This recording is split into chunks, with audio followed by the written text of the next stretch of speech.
Thank y'all for being here today. Great hearing so far in Senate Bill 7. That's why we're here. The Texas Women's Privacy Act. Look, this is common sense. It's common sense to want to make sure that we don't allow men in women's private spaces like restrooms and locker rooms and showers and family violence shelters and prisons. And these are boundaries that have existed for generations. And they're boundaries based on biological truth. They're boundaries based on biblical truth.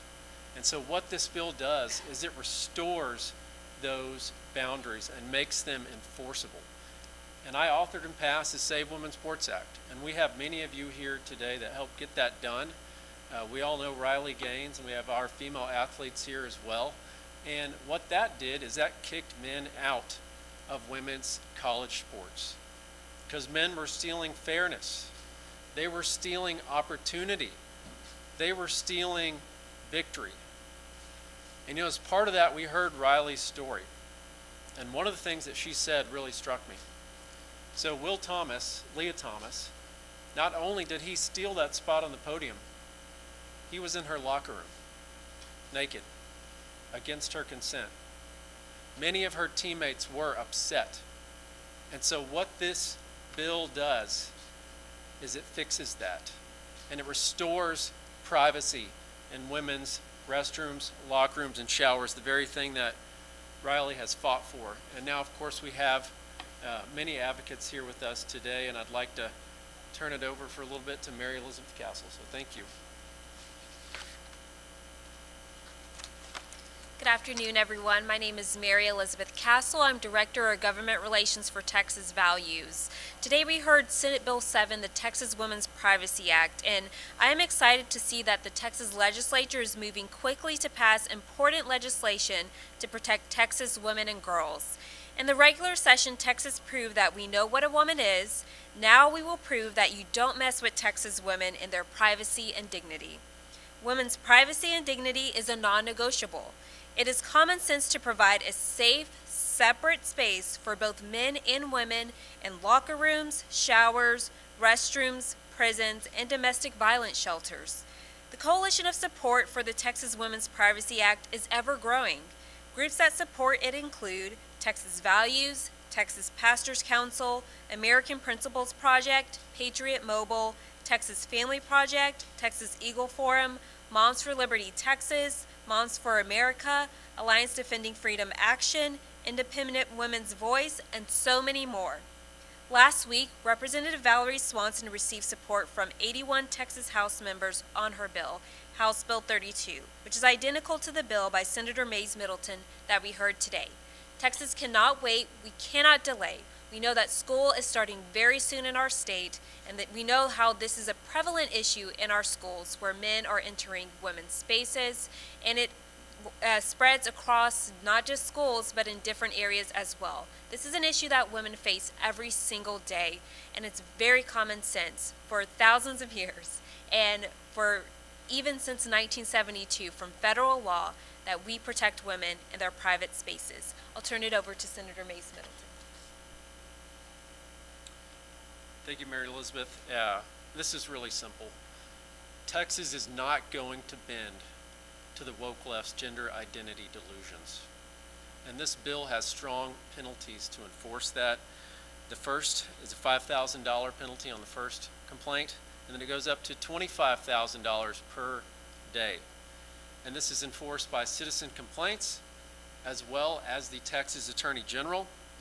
And there's a private cause of action in this bill as well. So this bill has real teeth for enforcement, and it will be enforced. And look, there are only two God-given sexes, male and female, and that's it.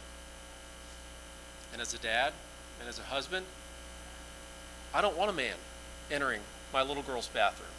I don't want a man entering my wife's bathroom.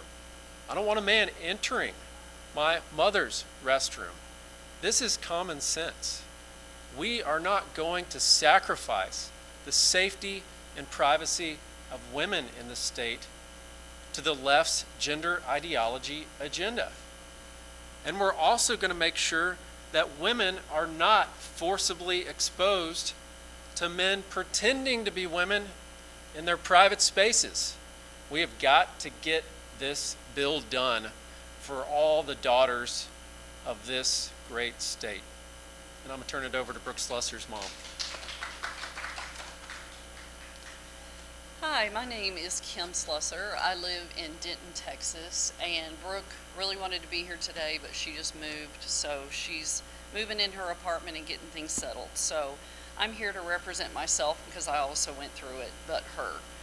And here to say that this Senate Bill 7, it has to pass. After everything that we went through at San Jose State University with my daughter Brooke on the volleyball team with a man without knowing it,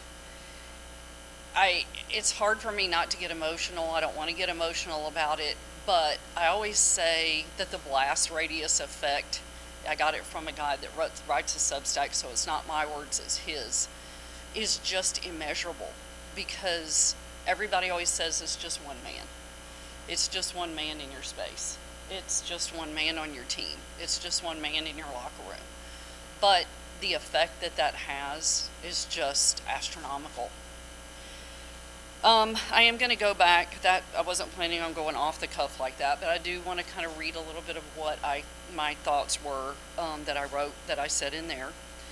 Brooke was forced to share intimate private spaces, including her apartment, hotel rooms, locker rooms, with the biological male. San Jose State never told her. She was never asked how she felt, and she certainly was never protected. Instead, she and her teammates were expected to stay silent. We're told, it's not your story. Conform and suppress their discomfort for the sake of someone else's inclusion. Even with that inclusion violated their privacy, fairness, and dignity.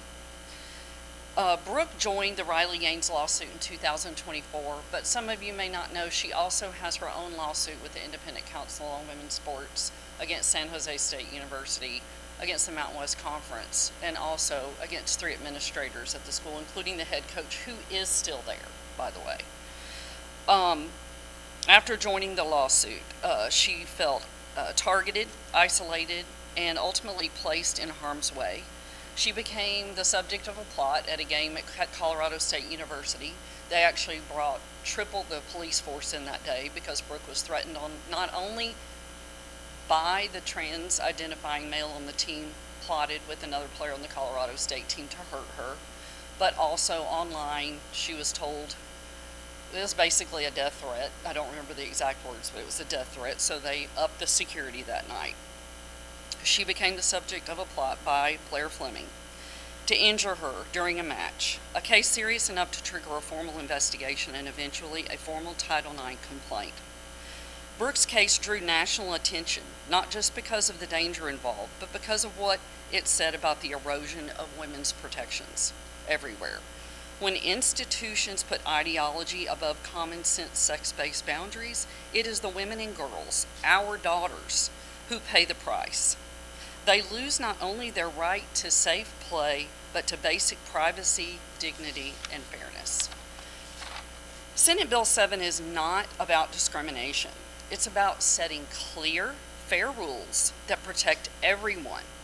Women and girls' safety should never be negotiable. This bill provides a necessary correction and a clear message that Texas stands with women, protecting their right to private spaces and without fear of having their boundaries crossed. I'm here not just as a mother, but also as an advocate for every young woman that's too afraid to speak out.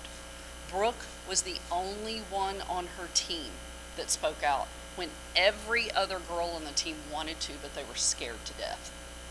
Scared their scholarship was going to be taken away, scared that they were going to be benched, scared of whatever. Brooke was a senior, so she had a little more leeway of speaking out. These girls that were freshmen and sophomores, they were scared out of their minds. Let Brooke's story be a wake-up call. Girls in Texas deserve the right to privacy, safety, and fairness. Women and girls are counting on this bill to pass. Please don't let what happened to Brooke happen again. Thank you, and God bless.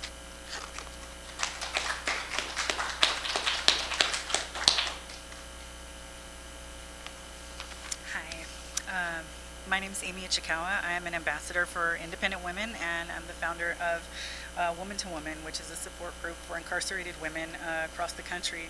And Senate Bill 7 is extremely vital to the continuance of protecting females. Women and girls definitely need this in the state of Texas and nationwide, really. I served almost 5 years in the Central California Women's Facility, and this, at the time, it was the largest women's prison in our country. During that time, I personally experienced how vital it is to have single-sex spaces for the safety, privacy, and rehabilitation of incarcerated women. California passed a bill called SB132, which is the Transgender Respect Agency and Dignity Act, and it allows any male inmate to transfer into women's prisons without undergoing any kind of gender-affirming health care. I began to receive desperate calls, letters, emails from women still in prison, women that I don't even know. They were begging for help as men were being placed in their cells, and their lives have been turned completely upside down. Women in prison already live in conditions where privacy is almost non-existent. Now they're being forced to share small cells, overcrowded spaces with men, including those with violent criminal histories. Many of them have long histories of violent sex offenses. In California, it's 33.8% of the intended transfers. Senate Bill 7 would preserve the legal existence of women as distinct from men. This bill provides legal protection to defend women's single-sex spaces, such as locker rooms, rape crisis centers, dormitories, and prisons, which are critical for the dignity and well-being of women, especially those in vulnerable settings like prisons and shelters. Recent action in federal legislation safeguards women on some level, but we need to codify this in state law. The Texas legislature needs to pass SB7 to ensure these rights are fully safeguarded. We want to ensure the rights of all people are protected, but when men invade women's spaces like prisons, women are disproportionately harmed and their rights are discarded in the name of inclusion. You can be both for equality and single-sex spaces. Similar legislation has been received with bipartisan support across the country. Recent polling has shown that 91% of Americans agree when it comes to prisons, there are important reasons why they are separated by sex. This issue is deeply personal for me, and I know what it's like to live in a cell where privacy is a luxury and safety is a constant concern. I know the fear of being unable to escape, of not being listened to when you ask for help, and I also know the importance of standing up for those who cannot stand up for themselves. So I really, really hope that the state of Texas will fully support this amazing bill.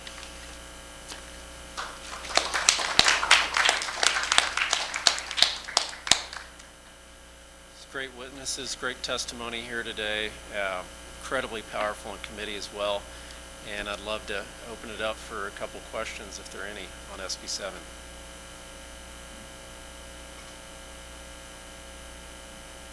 Well, thank y'all for coming out today.